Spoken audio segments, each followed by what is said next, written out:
I'll talk a bit more about the awards later, but now I'd like to introduce to you the people who have put together this event and designed the program over the next couple of days. Firstly, Angela Martin. Angela is Associate Professor at the UTas School of Business and Economics. She believes that our mental health affects our work and our experiences of work affect our mental health.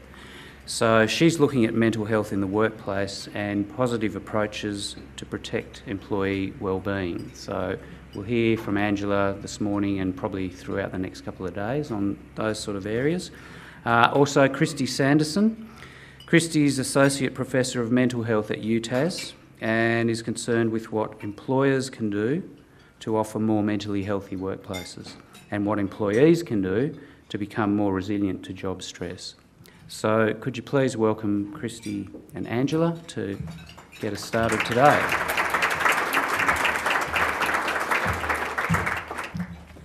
Thank you, John, and good morning, everyone. Wonderful to see you. Thank you very much for coming. We'll be very brief. We just wanted to give a quick background about the network that we co-lead at the University of Tasmania, which goes across almost all faculties of the university.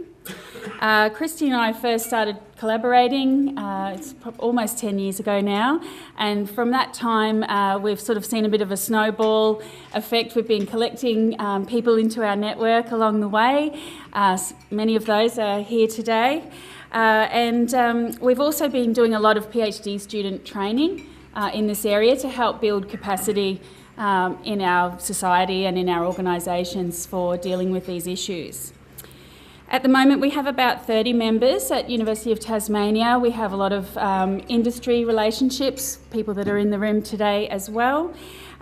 We've got quite a good cohort of PhD students, and we've got some excellent collaborators from interstate and overseas, one of whom I'll introduce in a moment.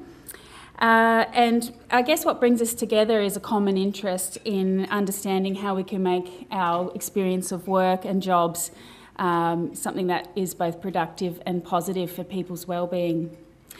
We're what our Deputy Vice-Chancellor Research calls a collaboratory, if you want to think about it that way.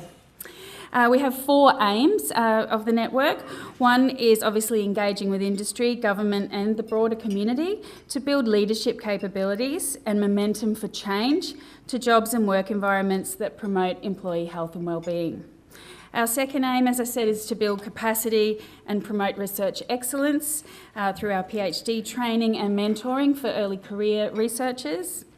We partner with stakeholders and academics to conduct projects and funding applications, including contract research and consultancies. And our biggest aim, which is the one that we're here to do for the next 2 days, is trying to translate research into practice, both through the development of curriculum at the university, but also in professional education. So Kristy is just going to tell you a little bit more, and then we'll start with our speakers. So a focus of our network is very much cross-disciplinary collaboration and partnerships, and I think the turnout this morning recognises how we all know that this is an important issue that we can be addressing, and that all of us need to work together to tackle this very important and pressing issue in our workplaces. So we're working across various fields which have a stake in mental health in the workplace, including management, HR, psychology, public health, primary care, economics. There really isn't anybody who doesn't have a stake in this. So we work with organisations looking to improve evidence on what works for whom in different settings.